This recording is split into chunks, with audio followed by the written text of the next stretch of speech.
Hello everyone and welcome to This Explainer. Today we are looking at one of the absolute most incredible high-stakes moments in all of military history.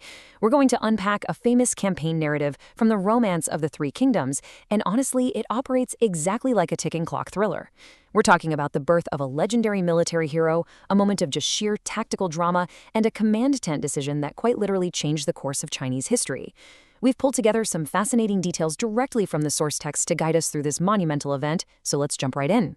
How long does it take to forge an eternal legend? It's a really fascinating question to start with. You know, when we usually study military history, we're looking at decades-long campaigns, massive logistical undertakings, or these grueling years-long sieges. We kind of think of greatness as something built slowly, brick by brick over countless battlefields. But what if I told you that one of the most revered figures in history cemented his absolute legend in a window of time so unbelievably brief, it almost defies logic? Keep this question right in the back of your mind as we examine the incredibly short, incredibly violent window of time that we're breaking down today.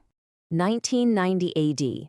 18 warlords stalled at Sishui Pass. Okay, so to understand the sheer magnitude of this event, we really have to set the historical and geographical scene. The year is 1990 AD. The Han dynasty is crumbling, and the tyrant Dong Zhuo has essentially seized control of the capital, taking the emperor hostage. In response, this massive coalition of 18 regional warlords bands together to defeat him. Now, from a military historian's perspective, this is a staggering force. We're talking huge logistical trains, hundreds of thousands of soldiers, and the top commanders of the realm. But all of this staggering military might has hit an absolute brick wall. And think about the logistics here. When you have massive supply trains supporting that many soldiers, a stalled advance is a nightmare. It drains supplies incredibly fast. Sishui Pass was this tight, mountainous bottleneck that completely nullified the coalition's massive numerical advantage, literally freezing them perfectly in place. And the primary reason for this strategic bottleneck is the defender of the pass himself, a fierce general from the Xiliang army named Hua Xiong. The source texts describe this guy as an absolute physical terror. He's 9 chi tall, literally a giant of a man, with the body of a tiger and the waist of a wolf. He wields this massive blade and possesses martial skills that make him seem basically invincible. For the commanders of that 18 warlord coalition, Hua Xiong isn't just a soldier. He is a living, breathing, tactical nightmare who has single-handedly broken their entire momentum. Here's the timeline of terror at Sishui Pass. Encounter 1 kills Bao Zhong with 1 strike. Encounter 2 kills Yu Shi in under 3 bouts. Encounter 3 kills top general Pan Feng shortly after. The sheer despair of the coalition commanders becomes incredibly clear when we look at how this plays out. Instead of using their overwhelming numbers in a coordinated formation to break the pass, the warlords totally panic. They commit a massive tactical blunder, essentially feeding their generals into single combat against a vastly superior opponent, one by one. First, Bao Zhong rides out. Hua Xiong kills him with a single strike. Then, Yuan Shu sends his general Yu Shi. The source notes he's cut down in less than 3 bouts. Absolute panic sets in. Finally, the warlord Han Fu sends out his top guy, Pan Feng, armed with a mighty axe. The commanders think, okay, this is surely the answer. But shortly after, the scouts report back that Pan Feng too has been slain. The command tent just descends into total terror. The warlords are paralyzed, completely unable to formulate a strategy to counter this devastating threat. So the entire coalition is facing a catastrophic collapse in frontline morale. No general dares to ride out. You can imagine the silence in that command tent, right? It must have been deafening. Now, in the strict military hierarchy of this era, regular soldiers or lower-ranking officers simply do not speak unprompted in the presence of 18 regional warlords. It just doesn't happen. Yet suddenly, a loud voice rings out from the shadows of the tent, offering to go out there and take Hua Xiong's head. The warlords turn around, fully expecting to see some famous, seasoned commander. Instead, they see an unknown, seemingly insignificant soldier stepping forward to face the invincible giant. Let's look at the lowly archer's profile.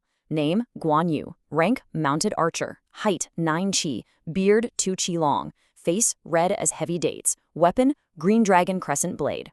Now, what's really interesting here is the incredible contrast between his striking physical appearance and his absolute rock-bottom military status.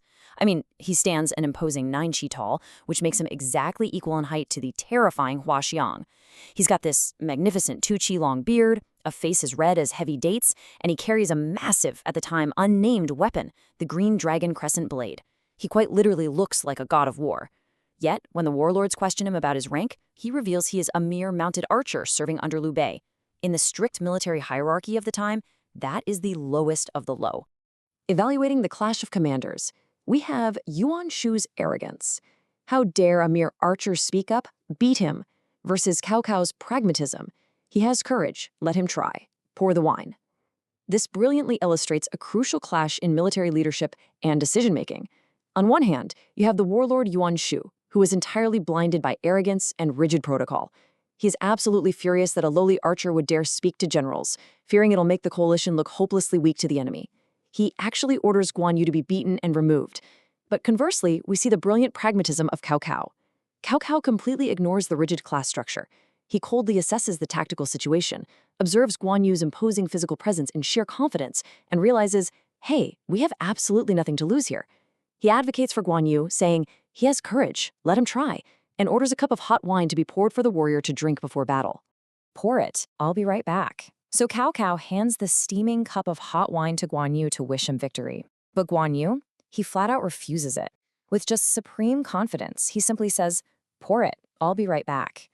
He leaves the hot wine sitting right there on the table and turns around to face the unbeatable monster outside. And wow, this is exactly where the ticking clock begins. The heat rising from that single cup of wine literally becomes the timer for one of the greatest duels in history. Here is the tense off-screen climax. 1. Guan Yu rides out of the pass. 2. War drums roar, shaking the earth. 3. Guan Yu returns, tossing a severed head onto the ground. As military historians, we often focus on what happens directly on the battlefield. But the source text here masterfully keeps us trapped right in the command tent with the terrified warlords. We don't actually see the fight, we only hear it. Guan Yu rides out. Outside, the rank-and-file soldiers hold their breath as the war drums begin to roar so incredibly loudly it sounds like heaven and earth are being torn apart, like a collapsing mountain. The warlords in the tent are shaking, absolutely terrified of what the outcome will be. And then, the bells on Guan Yu's horse ring out. He rides casually back into the camp and effortlessly tosses a severed head onto the floor of the tent. It's the head of Hua Xiong. 喜酒上温. The wine is still warm. So the crucial point here is that the true measure of this victory is found in the immediate aftermath. The warlords are just in total shock. Cao Cao looks down at the table. The cup of wine he poured just moments ago before Guan Yu even left the tent is still steaming. 喜酒上温. The wine is still warm. Think about that for a second. Guan Yu had ridden out of the camp, engaged the invincible Hua Xiong, defeated him in single combat, decapitated him, and ridden all the way back, all in less time than it takes for a hot cup of wine to cool down to room temperature. It is a flawlessly executed, lightning-fast tactical victory. And the immediate tactical fallout in the camp is profound. This single, blindingly fast action entirely shifts the power dynamics within the coalition. The warlords, who literally just moments before were paralyzed with fear and obsessed with military rank, are completely silenced. They never, ever look down on Liu Bei or his sworn brothers again. Furthermore, this specific incident sparks a deep, lifelong appreciation in Cao Cao for Guan Yu's incredible martial prowess and his unyielding character. The path to the god of war. Slaying Yan Liang and Wen Chao, crossing 5 passes, slaying 6 generals, flooding the 7 armies at Fancheng, worshipped alongside Confucius as martial god. Let's see how this builds, because this singular, lightning-fast execution was the catalyst for something so much greater. It was the exact moment the name Guan Yu shook the heavens. From here, he embarks on this insane domino effect of epic military achievements. He goes on to slay other famed generals like Yan Liang and Wen Chao. He famously crosses 5 passes and slays 6 generals. He achieves massive strategic victories like flooding the 7 armies at Fancheng using the terrain to his advantage. Ultimately, these deeds elevate him from a lowly mounted archer to a figure of actual, literal worship.